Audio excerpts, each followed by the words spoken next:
This is 7 National News, and in our top story. The UAE Cabinet has endorsed the requirements to implement the Trade Facilitation Agreement of the World Trade Organization.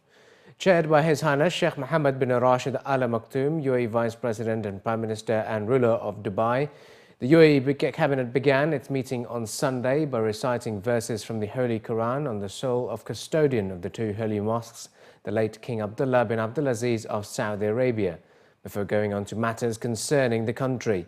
The Trade Facilitation Agreement aims to facilitate cross-border trade by simplifying administrative and documentation requirements as required by the government on import and export, and reducing costs as well as following international criteria, including electronic ones. The agreement also aims to cut the red tape at the border by coordinating the work of concerned entities, which will eventually achieve balance by boosting trade, streamline the work of the customs that regulate the trade flow in the UAE. His Highness Sheikh Mohammed bin Rashid said under the leadership of His Highness Sheikh Khalifa bin Zayed Al Nahyan, the UAE President, the UAE's economy is by now one of the strongest in the world, adding that the UAE's economy has become a safe and attractive destination to develop businesses and promote trade. Efforts will continue to foster an innovation-nurturing environment to realize the UAE Vision 2021 for a knowledge-based economy. His Excellency Sheikh Nahyan bin Mubarak Al Nahyan, the UAE Minister for Youth, Culture and Community Development, officially opened the Tawdheef exhibition being held in Abu Dhabi. His Excellency Sheikh Nahyan toured the exhibition and visited a number of stands of various public and private sector organizations, where over 7,500 vacancies have been advertised for UAE nationals. Running until the 4th of February, over 12,000 Emirati job seekers and young professionals are expected to attend the careers fair, which is exclusively for UAE nationals. The exhibition is offering the visitors an opportunity to sign up for the job portals, interact with employers, with many even willing to conduct interviews on the spot. According to the organizers, the event, now in its 9th year, will also feature the HR Emiratization Summit, where panelists will discuss the key challenges faced with recruiting Emiratis, as well as issues related to staff retention. According to His Excellency Sheikh Nahyan, the government is currently finalizing new initiatives to improve the employability of young Emiratis. We have a very ambitious strategy, which we're just finalizing now, how to incorporate the youth and engage them in what's going on in the country through taking their opinions, making sure that they are better trained, making sure that they have an employment opportunity, making sure that they have stake in what's going on in their country.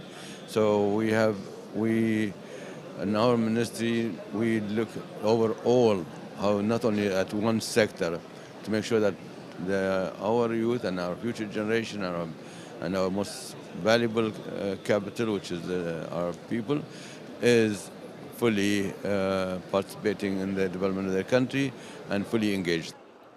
Emiratization remains high on the agenda for many of the organizations present at the event.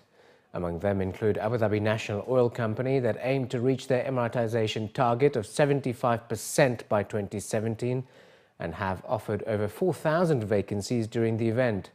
Despite the recent decline in oil prices, according to ADNOC's HR representative, the oil and gas industry remains an attractive industry for young graduates. Meanwhile, telecom operator Du has around 18 vacancies available for mid-management positions, as they aim to increase their Emirati workforce by 2% this year to reach 37%. We have a target to reach 75% of Emiratizations. To achieve this target, we need to recruit average of 4,000 per year. Last year, we have recruited 4,200 plus. We broke the record. It was very good achievements last year. Actually, our requirements mainly 70% is technical, Majority on technicians, mechanical technicians, electrical technicians, and we have 30% of engineers. We are looking into maintaining the current ones definitely because they are our priority.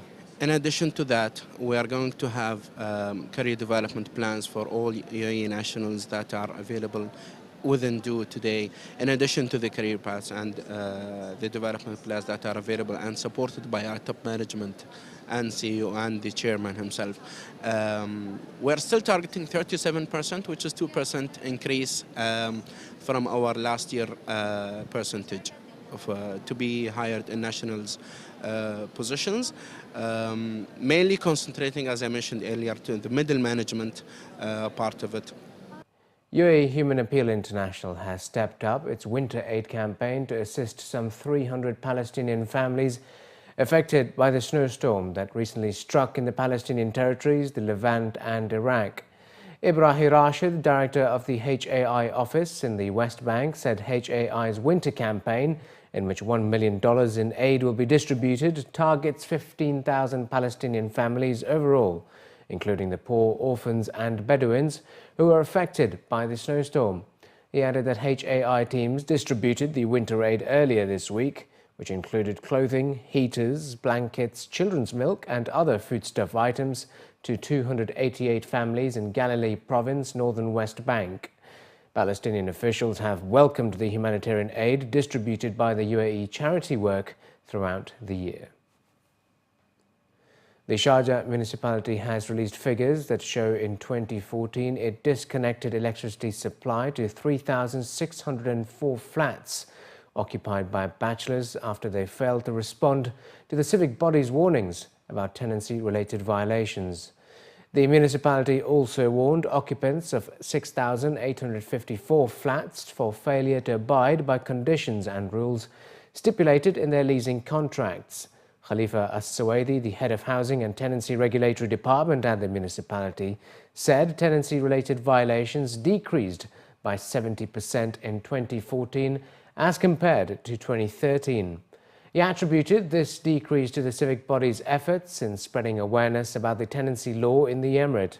He explained that the municipality issues orders for disconnection of electricity supply only after 3 warnings are issued.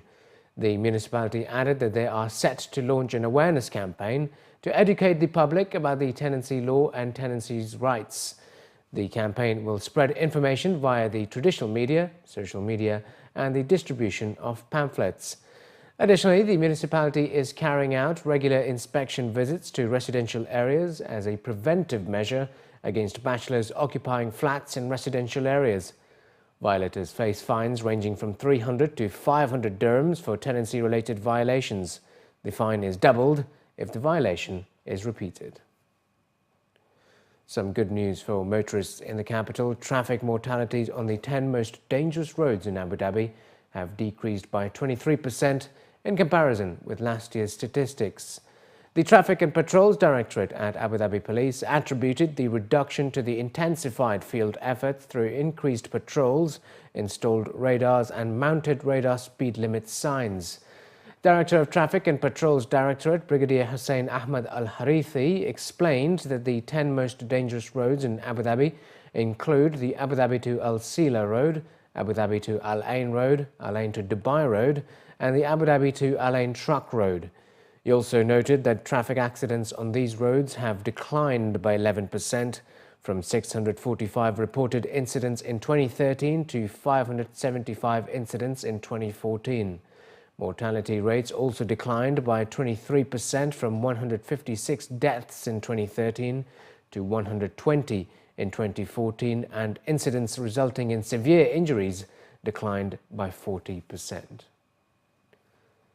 Yesterday evening saw the 12-day desert journey on camel through the UAE desert come to an end when the voyagers arrived at the Hamdan bin Mohammed Heritage Centre in Global Village. Those taking part were greeted by a group of Emiratis performing traditional dances and singing. Along with the participants of the voyage was the Yemeni voyager Ahmad Al-Qasimi and Abdullah Hamdan bin Dalmouk, CEO of the Hamdan bin Mohammed Heritage Centre. According to the travellers, the trip was a great way to learn how to handle camels, with many not having experienced riding with them before. Others said the voyage was a wonderful experience that taught everyone patience. Another participant, Max Stanton, a 26-year-old British-American, said that he chose to take part with the aim to get in touch with the local culture and experience the traditional way Emiratis lived many years ago, before the country became what it is known for today. It was really hot. I've never ridden a camel before. The camels don't always cooperate with what you want to do. So you want to stop, camel wants to keep on running. It's going to keep on running no matter what you do. The terrain wasn't always easy. And yeah, the main reason I joined on this trip is I think for Emiratis to see an expat so interested in their culture, it should really make them more interested in their culture. And also, like, personally, I wanted to learn more about the Emirati culture. And finally, in the bulletin, the Middle East desert swing of the European Tour has finally come to an end, with the world #1 Rory McIlroy reinforcing his supremacy by winning the 2015 Omega Dubai Desert Classic title. His Highness Sheikh Mansour bin Mohammed bin Rashid Al Maktoum presented the famous Arabian coffee pot to honour McIlroy as the winner of the 26th edition of the tournament. The Northern Irishman grabbed the trophy for the second time in his career and finished off the proceedings with a 3-shot lead to equal the tournament record with an overall score of 22 under par. Following the dominating performance by the world #1, Scotsman Stephen Gallagher was denied a chance to secure a hat-trick of wins in Dubai as he finished third at 16 under, behind Sweden's Alex Noren, who finished at 19 under par. The 4-time Majors winner, McIlroy, had secured his first professional win with the Dubai Desert Classic title in 2009, and by lifting the trophy yet again, Rory ends his running streak of finishing as a runner-up in the previous 3 European Tour events. Commenting on the win during a press conference, Rory described the 4 wins and 3 runner-up finishes during his last 7 European Tour events as the most consistent period of his career, with hopes of carrying on the momentum for the season ahead. Just after New Year, I wanted to, get at least one win going, heading to the States and getting into the, the sort of big part of the season, I guess. And it's great to get that win and coming off a good performance in Abu Dhabi as well. I've got some confidence and momentum on my side heading into the next couple of months. When I parred the 9th hole, I think I was 20, and I set myself a target of 24. Because I knew there was 4 good chances on the back 9. You have the 3 par 5s and the 17th. But look, at the end of the day, it was, I could have pushed and tried to get to 24 on the last couple of holes. But when you're 4 clear, you're just trying to get the thing over and done with and not make any silly mistakes, and that's what I did. With a dominating performance, Rory McIlroy certainly won the hearts of many who had flocked over to the Majlis course and catch the best golf players in action throughout the 4-day event. It's so busy because people like to, we're in the bustle and hustle of the city life, and you just get here for a breath of fresh air for a few days, and just the greenery, the bird singing, and some great sportsmen here. I always try and get to the Desert Classic when I'm here in Dubai. It's a great tournament. But, he's shown his class. And the thing with McIlroy is consistency. It's not just one-off. Day in, week out. He's just getting results. And he's a great joy to watch, all-round golfer. And a pleasure to watch him in action here. I'm here because I'm here on holiday with some friends. And today I spent this beautiful day here. And that has been really joyful. And I really liked a lot this sport that is really amazing. And I'm really happy to be here and to live this experience.